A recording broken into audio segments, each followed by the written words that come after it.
Welcome to A Teaspoon of Healing. I'm your host, Dawn Damari. Hi, I'm Dawn Damari, and you're listening to another episode of A Teaspoon of Healing.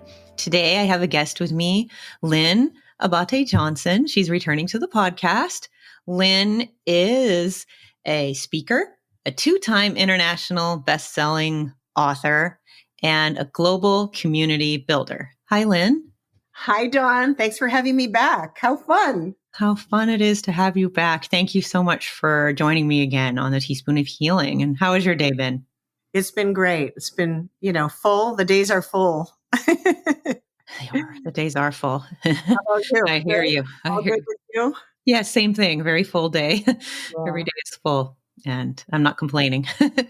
Exactly. Good to have you here. So do you mind telling our listeners a little bit about your background, just refreshing everyone about what you do, what your background is? Sure. Let's see. How far back do you want to go? Well, I was born in Detroit, Michigan. I'm the oldest of 5 children. So definitely have some of those stereotypical firstborn qualities. I love to speak and train and teach and consult conscious businesses on how to show up in the world so that we can have a bigger impact. And I really believe that these days we are craving more connection than ever before. And so the courses that I teach and the one-on-ones that I do in consulting really are all wrapped around what I call show up you. It's actually a hashtag, show up you, Y-O-U. I've written 2 books. The second one just came out, and I'm a co-author of the second one. It's called Voices of the 21st Century, Women Empowered Through Passion and Purpose. And so I'm super on fire about that book because this book is not just me. My first book was a solo book. And I know you remember because we talked a lot about Out of Love, a daughter's journey with her mom to the end. And this book is kind of a love letter for family caregivers, right? And I wrote it out of my experience of going through my mom's ovarian cancer diagnosis and then her eventual death in 2017. It was really pleasure. And it's that paradox of when you're writing something for other people to hopefully be empowered by and learn from. It was a pleasure. And it was also horrible at times writing about my whole experience of going through the cancer journey with my mom. And also the same thing with this new book, which is also an international bestseller, which is that I told a story in this new book. I have 1 chapter, and it's a story that I've never told anyone, and I've never talked about it in public because I was previously very ashamed and embarrassed. Oh. So you were ashamed and embarrassed. Well, you shouldn't be, but yeah, you're amazing. But I understand that. I understand that feeling a lot. So I get it. And so this book you said it's just coming out now? Yes. So we just had a big, pre-order and a celebration of that because it hit all of these categories on the international bestseller list, including women's history and diversity and equity. There are 44 authors and they're from all over the world. 5 of them are from Australia, 3 of them from Bermuda, a bunch of Canadians. And it's a very diverse group of women that I never would have met otherwise. And I'm getting to know them and love them through the chapters that they wrote because it's all nonfiction. And so everybody's telling a little story about a part of their life that really may have been challenging and difficult, but then how they overcame and became more resilient through it. So the book is called Voices of the 21st Century, Women Empowered Through Passion and Purpose. It's a great book, a great name for a book. And so your chapter, would you mind sharing a little bit about what the gist of it was? The gist of it is I've talked about a time in my life that I experienced abuse in a relationship. And, at the time I was younger, I was in my 20s. And I used to think that, the old Tammy Wynette song, Stand By Your Man. I used to buy into that. And I didn't really understand what love was. And I don't know if it was from my upbringing or from cultural paradigms that were imposed on me my whole life, but I just thought that, I was supposed to be in that situation and that I couldn't leave. And so it was very, very traumatic, I guess you would say. And on the other end of it, I got help, which I think is something that was always difficult for me previously, is to ask for help and get help. Yes, absolutely. And a lot of people, a lot of women will resonate with it, men as well, but we're speaking about women. So in this book, you're speaking about women, and that's what we're talking about right now. But so many women go through Yeah. that. I had the same thing in my early 20s. I had an abusive ex-boyfriend, and it's really, I can see why you said that you had felt a little bit shame when you had mentioned that. I wondered what you were talking about, and now I assume it's this. And yeah, I felt that too. I always felt like it was my fault. I felt like also it is hard to leave. It's hard to leave because you feel so disempowered, Yep. and beaten down, and to stand by your man, and it's, yeah, I'm glad that you unlearned that and got help. And I'm glad I did too. I'm glad. Yeah. Thank you for bringing it up. It's, so many people go through this, So unfortunately. many people. Unfortunately. And here's the thing, Dawn, is that people see us showing up, right, online, sometimes on the screen, sometimes on audio. And, you know, usually when we're showing up that way, we sound like we have it all together, and we have appearances like, oh, we've got it all figured out, we've got it Mhm. together. And so I always say, people would probably never guess this about me, that Mhm. this actual scenario happened, if they're looking at me today. So it's really part of what helped make me who I am today, and what has me so compelled to get more courageous and get more brave with my voice. And I have to practice what I preach, because I teach show up you, right, authentically. And so Yes. now more than ever, I'm doing that. And do you have any advice for a woman right now? There might be a woman even listening to this who is stuck in a relationship like that. What advice do you have for her? It's actually the same advice that I gave, through my first book when I was a family caregiver. And that is, talk about it, ask for help, Mhm. get together, get a circle around you of supported people that you trust. And sometimes the most unlikely advocates come from people that you don't really know that well. And what I found is that when we start to open up to people, even strangers, sometimes if we feel comfortable, those strangers will come in and they swoop in and they hold you. Like, they hold you metaphorically, and in all different ways. They listen to you, they hold space for you, they hold a bigger vision for you when maybe you can't do it yourself yet, but these people can, because maybe they're on the other side of a situation that's similar. And we never know who that is that we might meet at the coffee shop, for example. So I really advise people to open up a little bit more than you have before, and ask for help, tell your story in a way that feels comfortable and appropriate, or maybe even not comfortable. Maybe we need to get uncomfortable more than we did before. I like that. I really like that. And you had said something, you never know who you're going to meet at the coffee shop. You never know who can help you, and you never know what other people have gone through, and they might be on the other side of that. And it is really hard, though. It is really hard when you're in that space to be able to trust, to be able to speak out, because like you said, there is a lot of shame, unfortunately. And there honestly shouldn't be, because you're not at fault when you're a victim like that, but that's just the way it is.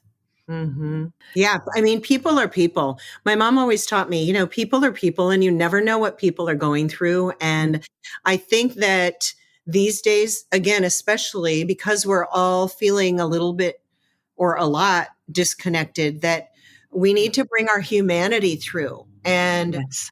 the only way we can really do that effectively is through our stories, and not a story like, oh, this happened and then that happened and I was a victim and no, it's more like, here's where I am now. Here's where I came from and here's how I got help, or here's how I came through it. And here's what I think now, or here's my perspective now. Because even with my first book, that was completely about my perspective looking back on my caregiving years with my mom. And that's why I wrote it, so that I could help other family caregivers understand all of those things that a lot of times we shy away from, we don't talk about. So I really felt the need, and I was, again, compelled to say, here's what happened and here's what I've noticed since then. And you're going to be okay, by the way. Like, my big mission is to let people, especially women, know that they're not alone. And so that's been a real gift through all of this. I love that. I love that. Now, on the topic of women, you had mentioned, actually, and I had forgotten about this, that March is Women's History Month, correct? It's International Women's History Month. That happens every year. That's right. International Women's History Month, or we should say Women's Herstory Month. It's her story, and where we've been and where we're going. And, I mean, there is nothing that compares to women gathering and being together and causing or generating more love, more connection, more community. And I'm here for all of that. Me too. I love that. Now, how can we celebrate ourselves as women? To tell you the truth, Dawn, I love this question because I was not very good at this before. Yes. And when my first book came out, I just took it for granted that, oh yeah, I'm an international best-selling author. And of course I wrote this book. There was no choice for me to not write this book, to go out to family caregivers. Just like when I agreed to write the chapter in this new book, which is written, I like to say, by women, for women, and the men who love us. So I think that celebration is a really big element in acknowledging our achievements, acknowledging those things that we take for granted, which many of us do because we are used to just, boom, boom, boom, powering through things and making accomplishments and making things happen. And so I think the gift that we can give ourselves and other women and the generations of women and girls who are coming up is that we really learn how to acknowledge ourselves in all the ways that we feel good about doing.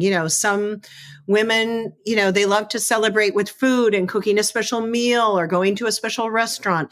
Some women, like I, love to go to the beach. I love to go roller skating. And so I'll go out to the beach and I'll put my skates on and I'll roller skate up and down the strand and have some music playing. I also celebrate with music because I have favorite music that I love. And I'm like the queen of playlists.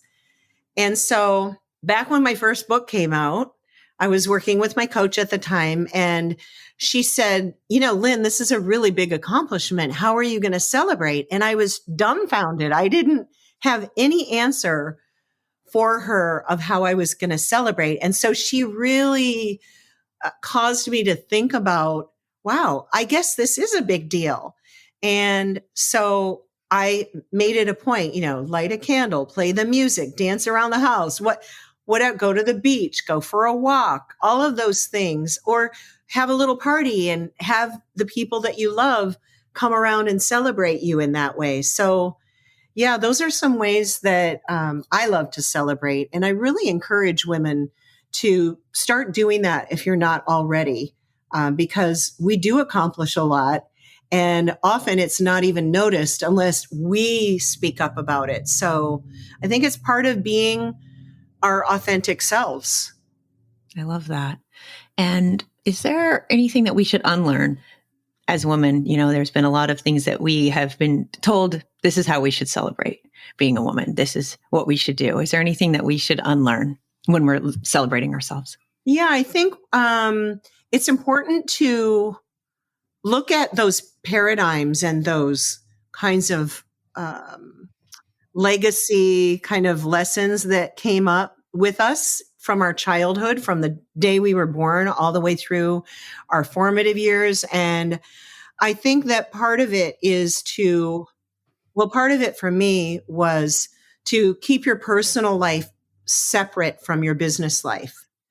And one of the things that I'm up to right now, even on LinkedIn, which can be a very dry platform, right? For B2B, business to business. And, people sometimes the old thinking, I believe, on LinkedIn is that you only show up as your best self and with your business propositions and, all of that. I mean, I'm a marketer. I get it. All the buzzwords, all the lingo, all the language. And I don't think it's that anymore. I think that we really need to look at all of these platforms as a way for us to reach out through the screen, through the keyboard, and connect with people in more raw and real ways. Because I'll tell you, I've posted about, my experience with my mom and my book and the stories, some of the stories that I've told. And I can't tell you the number of people, men and women alike, who are in high level positions, and you see their titles on LinkedIn,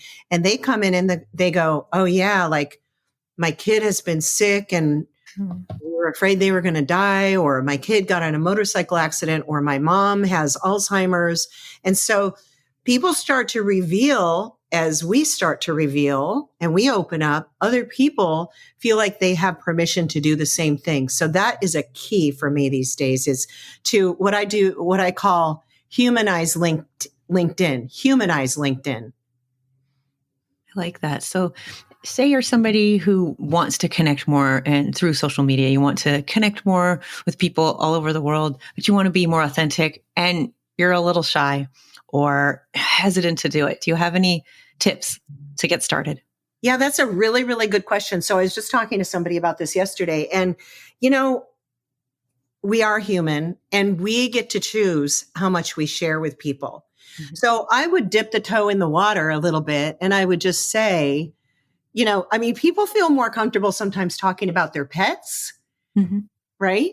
And so I would just dip the toe in the water a little bit and talk about a pet or talk about a hobby that you have. Like if you love to cook, you share a photo of what you cooked and how you did it. And if it was hard or if it was easy and if you had any challenges with it. So you see, you can bring those human aspects into any conversation. If you love to garden and you did a great job and you grew some amazing produce, in one season, but then maybe you had a fail and you had a crop that just didn't come up the way that you wanted it. On social media, especially, I love it because, you can share that kind of stuff and then people will come in and they'll feel like gardeners or people who are foodies and cook or people who have pets.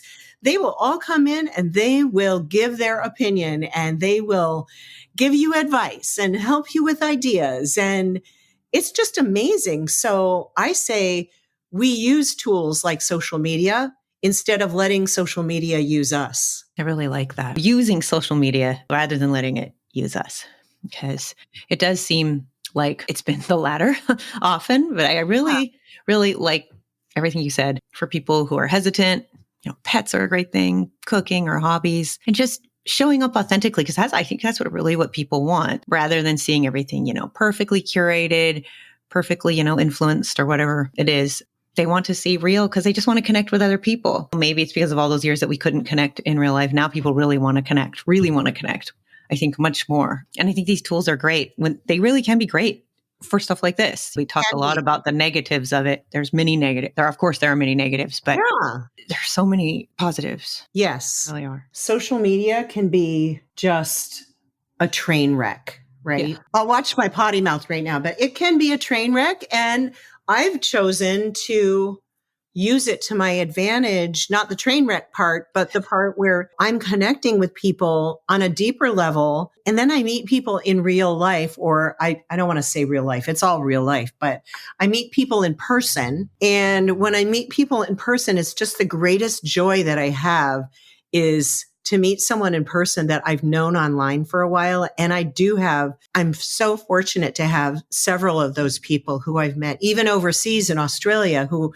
I originally met on one platform. And then I get to meet them in person and just, it makes my heart so happy. We already feel like we know each other. That's true. I've had that too, where I've met people in person that I've met online, and it seems to really have worked well because when you're able to share from that authentic space. Yes. Right. And talk about a teaspoon of healing. I mean, it's like one teaspoon at a time, right? And we as human beings, we are in charge of how much we show up and how much we don't show up, what we say, what we don't say. And I think that when we reach out, like you and I connected, and then we keep in touch over the years, it really makes a difference. And I think that that's the piece that I really believe can help heal our world. And the only way that can happen is if we heal ourselves. Absolutely. So I'm such an empath and I feel so much of what's going on in the world today. And,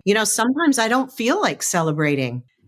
How can I celebrate in the face of everything that I see going on? And yet we must. It's the great paradox. And we're human. And so we must find the joy amidst the trauma and the tragedy that we see, because that brings our humanity into those situations. And that helps other people have permission to do the same. I really like that because it can be really hard, when you see everything that's going on and it's so heartbreaking, so many things. And yet sometimes I don't know about you, I'll feel guilty, like if I'm celebrating or Absolutely really joyful. But you know what?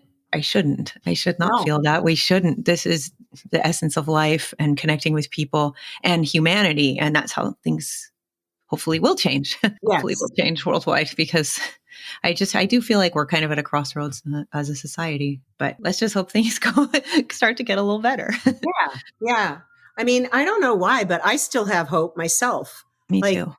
In the face of everything else, I still have hope. There's some glimmer of hope that comes through. And I am no longer that Pollyanna person that I used to be that says, oh, just positive mental attitude or just smile. No, that doesn't work. It doesn't work. And guess what? It never worked. It didn't. I was like that too. It's great to be love and light, but it's not always going to be that way. Yeah. And some people have it much harder, and you can't keep saying that to someone. It's, what is it called? Spiritual bypassing, I think is the word for it. Yes. It really is. So yeah, great to be positive, but yeah, you really got to watch that. Definitely. Now, you had mentioned something about healing, and a lot of guests come on the show to share their personal stories of healing or transformation. And I know you have helped people as a leader, you've helped people. So what kind of transformation would you have you gone through, or something that you would like to share with the listeners? Oh my gosh. I mean, so much. I've already outed myself of all of the different ways that I used to be somewhat dysfunctional. I used to be that toxically positive person. I used to kind of let people walk all over me because I would say yes when I wanted to say no. When I knew I needed to say no, but I said yes anyway because I wanted people to like me. I would never contradict somebody that I thought was in a position above me, like superior to me. And I know during my mom's cancer journey, my mom revered the doctors, especially the male doctors. And so I never realized how toxic that was too, to the point where I write about this in Out of Love, my first book, that I just shot my nervous system to smithereens. I shot my nervous system to smithereens, and it took me years before I actually, I realized it. And it was kind of while I was writing the book that I realized it. And then I started finding people that could help me heal. Like I had packed on 60 pounds and there was no way I was going to start doing anything different to help myself heal from all of the issues that came along with being morbidly obese. But I found a nutritionist, right? And then I found a Pilates coach. And little by little, I mean, I could only do so much at a time because I was my health was so horrible. So I just did little 20-minute increments, for example, at a time of Pilates, for example. And over the years, it's really been amazing to, even for me, to see how I've transformed my life and still continue to, because I'm still working with these experts to help me, especially as I get older now, right? So there's the aging thing that's coming into play too for me. And I really love that I have a team of people that I can go to because I don't know the answers. I only have questions. And so one of the biggest pieces of my transformational journey as a leader has been to be more curious and to pause when I don't know something or I can't figure something out, just to pause and not have to be like going at everything 110% all the time. Just like step back for a second. So yeah, that's helped a lot. That's very powerful, to being able to pause and step back, especially can help things become less heated too. It can stop arguments and it can just stop a lot of things. I've had to learn that too, for sure. Yeah.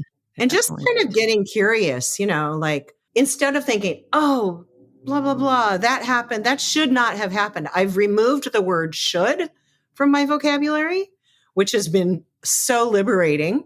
And then just get curious, like, oh, I wonder what's going on over there, or I wonder why that person thinks that. And that can open up more compassionate dialogue. Definitely. Yeah.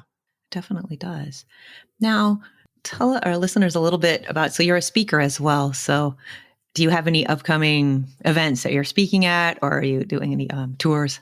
I do. We're doing a book tour. So I have a lot of events. I think, about 16 on the calendar right now. And this is in-person events, a couple of radio shows, and it's going to be really fun. So I'm in California. So I'm kind of going up and down Northern and Southern California, and I'm based in San Diego. So I'm going to be appearing at, just different venues around San Diego area, and then also up north in the Sonoma and Napa areas. Nice. So I'm really excited about that. And if anybody wants to kind of follow me and see where I'm going to be, you can join my email list, which is on my website. And then I'm going to do a better job of letting people know through the email where I'm going to be appearing and how I'm doing with my book tour and the book sales and all of that. And so, yeah, I'm really excited. I feel that this book, Voices of the 21st Century, Women Empowered Through Passion and Purpose, I feel so proud to share the messages of not only my own story, but the other 44 authors in it. And it's very bite-sized. It's very digestible. And so when people purchase the book and then distribute them as gifts, right, to their members. So I think it's just such a widely popular, if you could say that, popular message to be sharing these authentic stories, true stories with any woman. And again, men too will be interested in getting to know women better through these true stories. So I think it's really a great gift for anyone. And people can, I assume they can buy it on Amazon. Well, the interesting thing is, my first book you could buy on Amazon, but this book, the one that has my name on the cover and that's personally signed by me, can only be ordered on my website. So, okay. Well, yeah. Could you please give your website information for? Yes, it's my name, LynnAbaté-Johnson.com. Oh, okay. And I'll put those on the show notes. I'll put your name on the show notes and a link to your website, just perfect, so people can find it there. And then you're a leadership coach. Well, you're a global community builder. So do you help people through that as well, and so they can work with you? Yes. So people can work with me one-on-one or in groups through my Show Up You courses. And I have a waiting list for the next one right now. I'm also working with aspiring authors and writers, because a lot of people this last year, since the first book came out, have been coming to me on all of the different channels and saying, Lynn, I really think I have a book in me, but I don't even know where to start. So please help me. And so I love helping future authors and writers just kind of get their brain around also being a published author and even an international best-selling author. Because I have learned so much and I have made so many mistakes. And over these last couple of years of writing and publishing, and oh my gosh, I'm eager to share my mistakes just as much as I'm eager to share what has worked. And you learn from mistakes. I know I do. So yeah, I'm all about helping authors and writers and entrepreneurs and brands and collaborative teams. I love doing that. I just love working with groups of people as well to help them just really show up in the world in a way that the world really needs us to today. I love that. And so then again, they can go to your website, LynnAbaté-Johnson.com. That is available on the show notes, and your social media as well. It's LAJ Biz, B-I-Z. That's your Instagram. You're very active on there. I love all your Instagram stories. Great stuff. And before we sign off, is there anything else you'd like to share with our listeners? I think there's one quote that I even just printed on my new bookmarks, and it's from Ram Dass.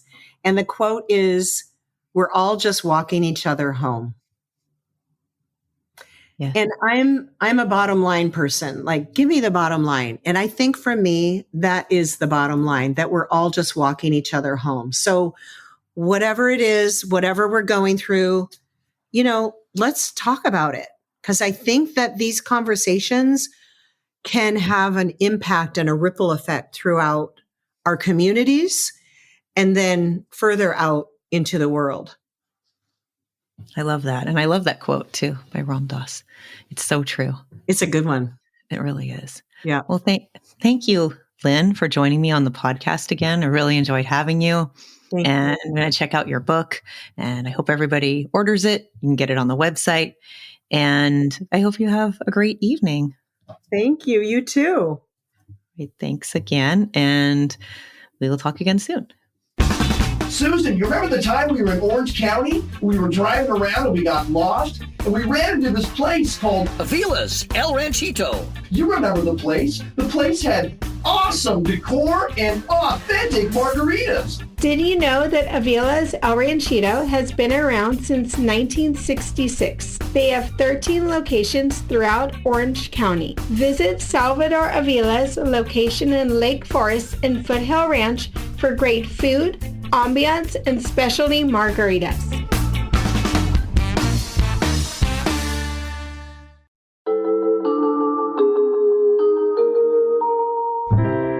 This podcast is for informational purposes only and does not constitute medical advice. Please consult a physician or other health professional before undertaking changes in lifestyle or wellness habits. The author claims no responsibility to any person or entity for any liability, loss, or damage caused or alleged to be caused directly or indirectly as a result of the use, application, or interpretation of the information presented herein.